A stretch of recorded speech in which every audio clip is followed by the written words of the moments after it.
You, welcome back to my channel. मैं आज आप लोगों के लिए लेकर आ चुकी हूँ एक कलेक्टिव रीडिंग जिसका टॉपिक रहने वाला है कि आपकी तरफ क्या आ रहा है, what is coming towards you. हम ये जानने की कोशिश करेंगे कैसे बदलाव, कैसे चेंजेस और सरप्राइजेस आपकी तरफ आ रहे हैं। ये रीडिंग जनरल है, कलेक्टिव है। हो सकता है कि आपकी सिचुएशन के साथ एक्यूरेटली रेजोनेट करे, हो सकता है सिर्फ कुछ % रेजोनेट करे। आपको ओपन माइंडेड होकर ये रीडिंग सुननी है, देखनी है। ये रीडिंग सभी ज़ोडिएक साइंस के लिए है, हर उम्र के व्यक्ति के लिए है, टाइमलेस है। आप जब भी इस वीडियो तक पहुंचेंगे, जब भी इसे देख रहे हैं, यह आपके साथ तभी रेजोनेट करेगा, फिर चाहे आप इस वीडियो तक कितने भी समय बाद क्यों ना पहुंचे हो। ओके, तो चलिए इसको शफल करते हैं, स्टार्ट करते हैं रीडिंग और देखते हैं यहाँ पे व्यूअर्स कि आपकी तरफ क्या आ रहा है, what is coming towards you and what is written ahead. क्या होने क्या वाला है आपके साथ, आइए देखते हैं। Here we have first card, step out of your comfort zone. So we are stepping out और you are stepping out from your comfort zone. Nothing is yet set in stone, interesting. And we have adjustments are required and then we have this a new start, beautiful. अच्छे cards आए हैं आपके लिए।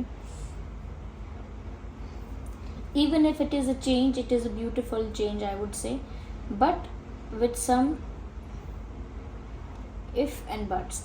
Okay, कुछ अगर और मगर के साथ साथ ब्यूटिफुल चेंजेस हैं। देखिए, सबसे पहले यहाँ पर मैं आपको बताना चाहूँगी कि आप अपने कंफर्ट जोन से बाहर आ रहे हैं कुछ नया करने के लिए। You will try something new. आप कुछ नया शुरू करेंगे, कुछ नया ट्राई करेंगे, कुछ नया करेंगे, और वो करने के लिए आपको थोड़ा सा रिस्क लेना होगा। तो कुछ रिस्की काम हो सकता है जो आप अपनी लाइफ में करने वाले हैं और आप बहुत समय से करना चाह रहे थे, लेकिन क्योंकि वो रिस्क है इसीलिए आप सोच रहे थे कि वो करें या ना करें। So you were confused. आप कंफ्यूज थे कि करें या ना करें, लेकिन अब ऐसा लगता है कि चाहे वो प्यार का इजहार करना हो या कोई स्टेप लेना हो, चाहे फाइनेंसेस में कुछ करना हो, करियर में कुछ करना हो, ऐसा लगता है कि अब आप अपने कंफर्ट जोन से बाहर आके करने के लिए तैयार हैं। Now you are ready. पहले आप अपने कंफर्ट जोन से बाहर आने के लिए रेडी नहीं थे, या हम कह सकते हैं प्रिपेयर्ड नहीं थे। कहीं ना कहीं आपको डर सता रहा था कुछ चीज़ों का कि अगर आपने कोई डिसीजन लिया या आपने कोई स्टेप लिया और वो आपके फेवर में नहीं हुआ तो क्या होगा, उसका आउटकम बिल्कुल अपोजिट हो गया तो क्या होगा, जैसा आपने एक्सपेक्ट किया है वैसा कुछ नहीं होकर कुछ और हो गया तो क्या होगा। तो चाहे वो करियर की बात हो या फाइनेंसिस की बात हो, यू वर स्कैर्ड। तो डर लग रहा था आपको, डिसीजन लेने से डर लग रहा था। लेकिन अब लगता है कि बहुत सारी चीज़ों के लिए आप अपने कंफर्ट जोन से बाहर आएंगे। यस व्यूअर्स, अपने कंफर्ट जोन से बाहर आएंगे और ऐसा बहुत कुछ करेंगे, ऐसा बहुत कुछ ट्राई करेंगे आप जो आप करना चाह रहे थे, और कहीं ना कहीं वो बेनिफिशियल भी होगा, बिकॉज यहाँ पर जो चेंज है वो पॉजिटिव चेंज है। तो बहुत जल्दी प्यार के लिए, पैसों के लिए, करियर के लिए, ड्रीम्स के लिए, for what ever the reason आप अपने कंफर्ट जोन से बाहर आने वाले हैं। थोड़ा सा रिस्की, थोड़ा सा डेयरिंग कुछ करेंगे। ओके, साथ ही साथ यहाँ पर ऐसा लिखा है कुछ भी फिक्स अभी नहीं है, इसीलिए ऐसा मानकर मत चलिए कि ये चीज़ फिक्स है और ये चीज़ परमानेंट है। सब चीज़ें इस समय चेंज में हैं, फ्लक्चुएशन में हैं, कहीं ना कहीं कह सकते हैं एक ट्रांजिशन में है, बदलाव आएंगे चीज़ों में। तो पहले अनस्टेबिलिटी देखने को मिल सकती है, फिर स्टेबिलिटी देखने को मिल सकती है। तो चाहे वो प्यार की बात हो, फाइनेंसिस की बात हो, करियर की बात हो, फैमिली की बात हो, कहीं ना कहीं यहाँ पर आप देखेंगे कि कुछ भी ना फिक्स नहीं है। जो आपने सोचा था कि चलो फैमिली के लिए ये बात फिक्स है, तो वो भी चेंज होती हुई दिखेगी आपको। या प्यार के लिए आपको लगा होगा कि ये तो चला गया हमेशा के लिए, ये तो गया मेरी लाइफ से, वो भी आपको फिक्स लगा होगा, लेकिन वो भी फिक्स नहीं है। वहाँ पर भी कुछ चेंज हो सकता है, कोई लौट कर आ सकता है। या आपको लगा होगा कि अब मैं किसी से प्यार नहीं कर सकती या नहीं कर सकता, किसी पर विश्वास नहीं कर सकता, तो वो भी चेंज हो सकता है, उसमें भी चेंजेस हो सकते हैं। तो कुछ भी फिक्स नहीं है। किसी भी चीज़ को लेकर आपको ऐसा नहीं होना है कि अब बस यही मेरी लाइफ है और यही अटल सत्य है मेरी लाइफ का। Nothing will happen after this और nothing will change after this. तो चेंजेस हो रहे हैं तो ट्रांजिशन होगा, ट्रांजिशन होगा तो बदलाव हैं ये, यहाँ से वहाँ चीज़ें शिफ्ट होंगी, यहाँ से वहाँ लोगों के ओपिनियन बदलेंगे, सिचुएशंस बदलेंगी। उसके लिए आपको प्रिपेयर रहना पड़ेगा, आपको प्रिपेयर रहना पड़ेगा और आप प्रिपेयर रह पाएँ, उसी के लिए ये रीडिंग आप देख रहे हैं, उसी के लिए इस वीडियो तक आप पहुँचे हैं। दूसरी चीज़ मैं यहाँ पर ये देख पा रही हूँ व्यूअर्स कि कहीं ना कहीं बहुत सारी चीज़ें ऐसी हैं जो आपको मिलेंगी तो सही, लेकिन एज एक्सपेक्टेड नहीं मिलेंगी। जैसे रेड ड्रेस तो मिल जाएगा लेकिन जैसा चाहिए वैसा नहीं मिलेगा। जैसे कार तो मिल जाएगी लेकिन जो चाहिए थी वही नहीं मिलेगी एग्जैक्ट। या अच्छी जॉब तो मिलेगी पर वही पोजीशन नहीं मिलेगी जो चाहिए थी। तो कहीं ना कहीं मिल तो बहुत कुछ रहा है लेकिन सेम एग्जैक्ट वैसा नहीं मिलेगा जैसा आप एक्सपेक्ट करते हो या जैसा आप डिज़ायर करते हो। उसमें चेंजेस होंगे और उन चेंजेस के साथ या आने वाले चेंजेस के साथ आपको ना थोड़ा एडजस्ट करना पड़ेगा, क्योंकि एडजस्ट अभी कर लेंगे तो फ्यूचर में फ़ायदा है। अभी एडजस्ट नहीं करेंगे और कहीं ना कहीं रेजिस्टेंस क्रिएट करेंगे कि नहीं मुझे तो चाहिए तो वही चीज़ चाहिए, ज़िद पकड़ लेंगे, तो उससे क्या होगा, ग्रोथ आपकी हैम्पर होगी, अफेक्ट होगी। जिस भी डायरेक्शन में, चाहे प्यार में चाहे करियर में, what ever the line is, what ever the direction is, जिस भी दिशा में आप आगे बढ़ रहे हैं वो चीज़ अफेक्ट हो जाएगी। क्यों? क्योंकि आपने चीज़ों को एक्सेप्ट करने से डिनाई कर दिया। चेंजेस जो चेंजेस एडजस्टमेंट मांगते हैं, okay, where the adjustments are required, अगर आप वहाँ पर रेजिस्टेंस क्रिएट करेंगे तो जहाँ पहुँचना चाहिए वहाँ पहुँचने में देर हो जाएगी या वहाँ पहुँचने में मुश्किलें आएंगी। तो यहाँ पर व्यूअर्स कहीं ना कहीं जो आपको लाइफ में इस समय मिल रहा है और जो मिलने वाला है उसे एज इट इज़ एक्सेप्ट कर लीजिएगा, चुपचाप मुंह बंद करके कि चलो कुछ मिला। जैसे भूख लगती है जब, तो उस समय ये नहीं देखते कि मेरा टेस्ट क्या है, मेरा ये क्या है, उस समय ठीक है खाना मिल गया तो उस समय एडजस्ट करते हैं, खाते हैं खाना चुपचाप।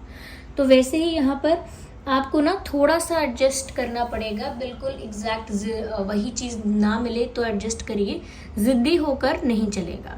ओके, तो यहाँ पर कुछ भी फिक्स नहीं है और आपको थोड़ा एडजस्ट करना पड़ेगा और कंफर्ट जोन से भी बाहर आना पड़ सकता है, लेकिन ये सब चीज़ें आपके अच्छे के लिए होंगी।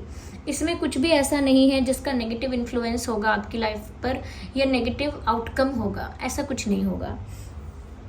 दूसरी चीज़ जो मैं देख पा रही हूँ वो ये है कि एक नई शुरुआत होने वाली है। अ न्यू स्टार्ट इज कमिंग। देख सकते हैं आप, कितना देख सकते हैं नहीं देख सकते हैं कार्ड में, आई डोंट नो कितना विजिबल है, लेकिन एक नई शुरुआत होने वाली है। ये नई शुरुआत प्यार की हो सकती है, किसी का नया प्यार का सफ़र शुरू हो सकता है किसी नए साथी के साथ या किसी पुराने साथी के साथ एक नया सफ़र शुरू हो सकता है। एक न्यू बिगिनिंग हो सकती है, एक नए चैप्टर की शुरुआत, एक नया चैप्टर ओपन हो सकता है आपके प्यार में, आपकी लव लाइफ में। आपके करियर में भी एक नया चेंज हो सकता है, कहीं ना कहीं जॉब दूसरी, अपॉर्चुनिटी कोई नई या कोई नई कोई नया चांस ऐसा मिल सकता है या कुछ ऐसा गेन हो सकता है जो आपकी लाइफ की जर्नी को चेंज करेगा, आपके करियर के डायरेक्शन में चेंजेस लेकर आएगा फॉर योर बेटरमेंट। तो एक नई शुरुआत तो हो रही है, करियर में भी हो रही है, लव लाइफ में भी हो रही है, ओवरऑल लाइफ में अगर देखेंगे तो एक न्यू सर्कल, एक न्यू साइकिल शुरू हो रही है, एक न्यू बिगिनिंग हम देख सकते हैं। और उस न्यू बिगिनिंग के लिए बहुत सारी चीज़ें ना अनस्टेबल हो जाएंगी, जैसे प्यार अनस्टेबल दिखे, पैसे अनस्टेबल दिखें, फाइनेंसेस, या फिर आपकी फैमिली में कुछ अनस्टेबिलिटी या आपके करियर में कुछ अनस्टेबिलिटी दिखे, तो आप उसको थोड़े समय के लिए एक्सेप्ट करके उसमें एडजस्ट करना। शॉक्ड होकर डिनायल में मत चले जाना। यूजुअली लोग तभी डिनाई करते हैं जब वो शॉक्ड हो जाते हैं कि ऐसा नहीं हो सकता, ऐसा कैसे हो सकता है, तो डिनाई करते हैं, मना करेंगे, एक्सेप्ट नहीं करेंगे, और एक्सेप्ट नहीं करेंगे तो एडजस्ट तो नहीं करने वाले हैं। तो एडजस्ट नहीं करते हैं तो वहीं पर अफेक्ट हो जाती है ग्रोथ। अब समझ लीजिए हाथ में कोई नया गैजेट आया जो अभी नया नया इंट्रोड्यूस हुआ है, किसी ने उस चेंज को एक्सेप्ट किया कि ठीक है अब ये नया गैजेट आ गया है, इसको यूज़ करना है, ये डेली लाइफ में काम आएगा, तो उसने उसे यूज़ करना है, ये बात एक्सेप्ट कर ली और उसको सीखना शुरू किया, चलाना शुरू किया।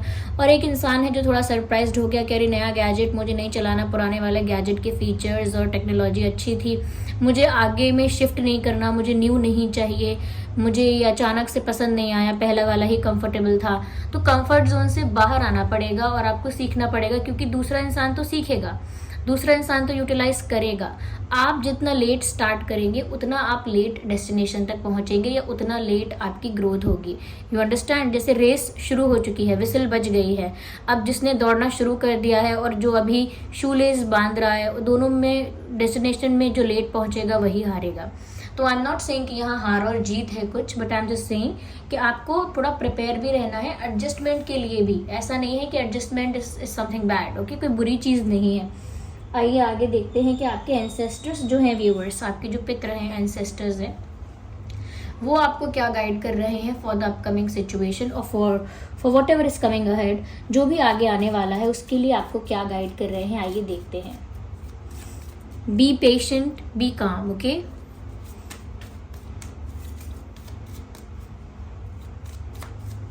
चलिए, तो फर्स्ट कार्ड हमने पिक किया है द सेज कार्ड, और यहाँ पर मोर पंख भी है। तो कहीं ना कहीं भगवान कृष्ण आपको ब्लेस कर रहे हैं, तो उनको आप थैंक यू और ग्रैटिट्यूड शो कीजिए। श्री कृष्ण को, जगन्नाथ जी को आप थैंक यू कीजिए, अपने दिल से कीजिए या फिर कहीं लिखिए, ओके? पर थैंक यू कीजिए कि वो आपको ब्लेस कर रहे हैं। साथ ही साथ मैसेज है be devoted and committed. So whatever you desire for और and whatever you aim for, you should be devoted and committed to that thing. जो भी आप चाहते हो, कोई पर्सन है, कोई पोजीशन है, कोई सपना ऐसा है, कुछ अचीव करना है, कहीं पहुंचना है, वॉट एवर इट इज़, कुछ भी है वो चीज़, ओके? उसके लिए आपको कमिटेड और डिवोटेड रहना है, डिस्ट्रैक्ट नहीं होना है। क्योंकि देखिए, आप अगर किसी चीज़ के लिए कमिटेड हैं तो उसका कमिटमेंट टेस्ट होगा कि आप कितने कमिटेड हैं। जैसे हम कहते हैं ना कि मुझे यही चाहिए, तो फिर उसके बीच में रास्ते में बहुत सारी और भी चीज़ें मिलने लगती हैं अपने आप, और फिर वहाँ टेस्ट होता है आपका कि कहीं आप किसी और चीज़ पर जाके तो नहीं अटक जाते। जैसे कोई कहकर निकले कि मुझे कुछ चाहिए और फिर डिस्ट्रैक्ट हो जाए, अपने एम से डिस्ट्रैक्ट हो जाए। जैसे कोई चाहता है कि मैं इंटरनेशनल फुटबॉल प्लेयर या क्रिकेट प्लेयर बनूं, लेकिन नेशनल लेवल पर खेलने के बाद ही उसका मन ना करे, या वो कहे कि इनफ हो गया, अब मुझे आगे नहीं बढ़ना है, इतना ही काफ़ी है, अब मुझे एंजॉय करना है लाइफ में, मेहनत थोड़ी कम करनी है, या मुझे अब अपनी लव लाइफ देखनी है। ऐसे नहीं होता है, ओके? तो यहाँ पर जो भी चीज़ आप करना चाहते थे शुरू से, या जो भी आपका डिज़ायर है, पैशन है, या जिस भी चीज़ के लिए आप डेडिकेटेड और कमिटेड है, फिर वो कुछ भी हो सकता है। आपकी डांसिंग स्किल भी हो सकती है, आपका प्यार भी हो सकता है, और आपका करियर भी हो सकता है, ओके? तो यहाँ पर आपके एंसेस्टर्स आपको गाइड कर रहे हैं कि डिस्ट्रैक्ट मत होना अपने पाथ से। जो भी आपका पाथ है उसमें डिवोटेड और डेडिकेटेड रहना, okay? Distraction is not appreciated, okay? चलिए आइए और देखते हैं कि यहाँ पर और क्या मैसेज है। So we have the card of spirit fox, you can see the card here. यहाँ पर आप देख सकते हैं कि एक फॉक्स है, यहाँ पर लोमड़ी है, जिसके ना गर्दन की तरफ ना कुछ तीर जैसे लगे हुए हैं, जैसे घायल है ये। यहाँ पर शिफ्ट की बात आ रही है। Trust your talent in changing times. मैंने कहा था यहाँ पर टाइम चेंज हो रहा है, तो चेंजिंग टाइम्स की बात आपके एंसेस्टर्स ने भी मेंशन की है, और कहा है ट्रस्ट योर टैलेंट, यानी अपनी कैपेबिलिटी पे विश्वास रखना। हो सकता है दूसरे लोग साथ छोड़ जाएं, हो सकता है परिस्थितियां बदल जाएं, लेकिन आप अपने ऊपर विश्वास करना कम मत कीजिएगा। जिसका मतलब है आपकी विल पावर क्या है, आपकी कैपेसिटी क्या है किसी चीज़ को झेलने की, किसी दुख को सह लेने की, या कहीं ना कहीं किसी चीज़ को एक्सेप्ट कर लेने की, या फिर चेंजेस में ढल जाने की, कितनी कैपेसिटी है आपकी। कुछ लोग होते हैं कि एक बैड न्यूज़ सुनकर चक्कर खा के गिर जाते हैं। कुछ लोग होते हैं जो दिन में 10 बैड न्यूज़ सुनते हैं और उनको झेलते हैं, फेस करते हैं, आगे बढ़ते हैं। कुछ दूसरा ऑप्शन नहीं है उनके पास फेंट होकर गिरने का भी ऑप्शन नहीं है कि मैं बेहोश होकर गिर गई, मैं गिर गया, इतना भी ऑप्शन नहीं है, क्योंकि उतना टाइम नहीं देती लाइफ उनको, उतना स्पेस नहीं मिलता लाइफ में उनको। तो बहुत तरह के लोग होते हैं। कुछ तरह के लोग होते हैं जो छोटी सी पीड़ा देखकर रोने लगते हैं, और कुछ लोग होते हैं जो पीड़ा ही उनका जीवन होता है। तो यहाँ पर सिर्फ इतना बताना चाहती हूँ कि आपके अंदर क्या पावर है, आप कितनी कैपेबिलिटी रखते हैं, आपके अंदर कितनी विल पावर है, आपके अंदर कितना फेथ है अपने ऊपर,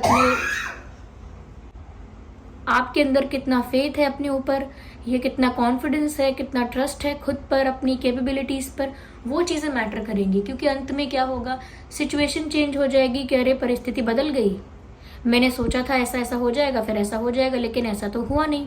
या फिर ये इंसान मुकर गया, ये इंसान अब तक मेरे साथ था लेकिन अब इसने मना कर दिया है। अब ये व्यक्ति मुकर गया है, तो अब इसका सपोर्ट नहीं मिलेगा मुझे लगा था सपोर्ट मिलेगा, लेकिन अब नहीं मिल रहा है, तो मैं क्या करूं? तो दूसरे लोग मुकर सकते हैं, बदल सकते हैं, और बाहरी चीजें जो है वो बदल जाएंगी, लेकिन आपके अंदर क्या टैलेंट है, आपके अंदर क्या स्किल है, आपके अंदर क्या पावर है, वो आपका साथ देगी, वही चीज आपके साथ आगे जाएगी।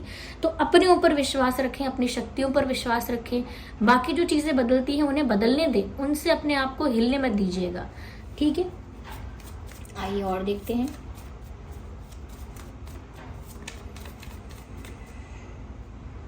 I need one card actually, so I will shuffle more.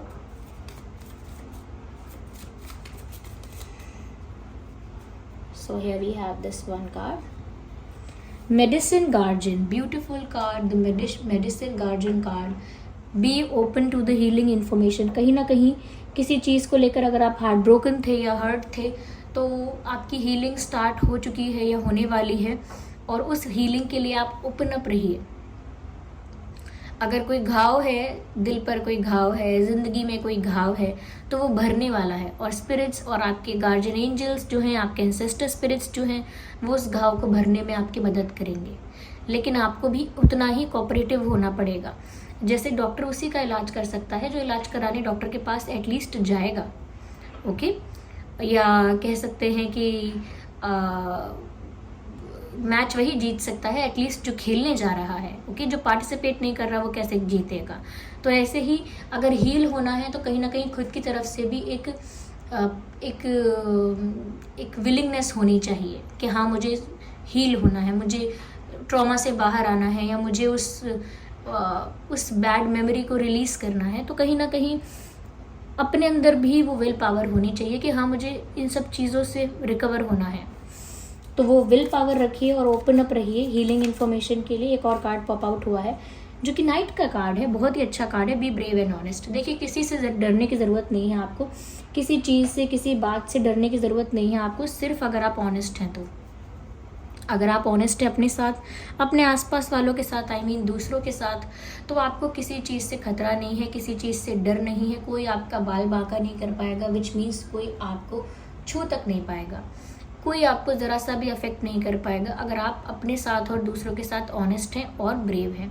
यानी कि ब्रेवरी का मतलब तो ये है कि व्यूअर्स, करेजियस रहिए, हिम्मत रखिए कि अगर आप ऑनेस्ट हैं, अगर आप अपनी जगह सही हैं, सच बोलते हैं, सही काम करते हैं, किसी भी चीप एक्टिविटी में इन्वॉल्व नहीं होते, किसी भी शॉर्टकट में इन्वॉल्व नहीं होते, किसी भी थर्ड क्लास एक्टिविटी में इन्वॉल्व नहीं होते, तो फिर कुछ डरने की ज़रूरत नहीं। अपनी तरफ से अपना दामन साफ रखिए, विच मीन्स कि अपनी तरफ से गलती मत होने दीजिएगा, अपनी तरफ से गाली मत निकालिएगा, अपनी तरफ से आप शब्द मत बोलिएगा किसी को, अपनी तरफ से कोई शॉर्टकट या कोई ऐसी ट्रिक मत अपनाइएगा जिसमें किसी को बेवकूफ़ बनाना हो, ओके? अपनी तरफ से कोई चीटिंग मत कीजिएगा, अपनी तरफ से कुछ भी ऐसा मत कीजिएगा जिससे कल को आपकी ऑनेस्टी पर क्वेश्चन उठे, सवाल उठे। इन चीज़ों का ध्यान रखने के लिए आपके एंसेस्टर स्पिरिट्स आपको बोल रहे हैं। बाकी जो आगे होने वाला है वो हमने देखा ही, okay? So best of luck, और कमेंट करके बताइए रीडिंग कितना रेजोनेट करती है, आपके सिचुएशन के साथ कितना रिलेट करती है। अगर आप नए हैं, वीडियो को लाइक करें, सब्सक्राइब करें, बेल आइकन को प्रेस करें। अगर आप नए नहीं हैं, हमारे पुराने फैमिली मेंबर हैं, तो भी वीडियो को लाइक ज़रूर करें। चलिए मिलते हैं अगली रीडिंग में, तब तक के लिए bye bye family, take care, bye bye.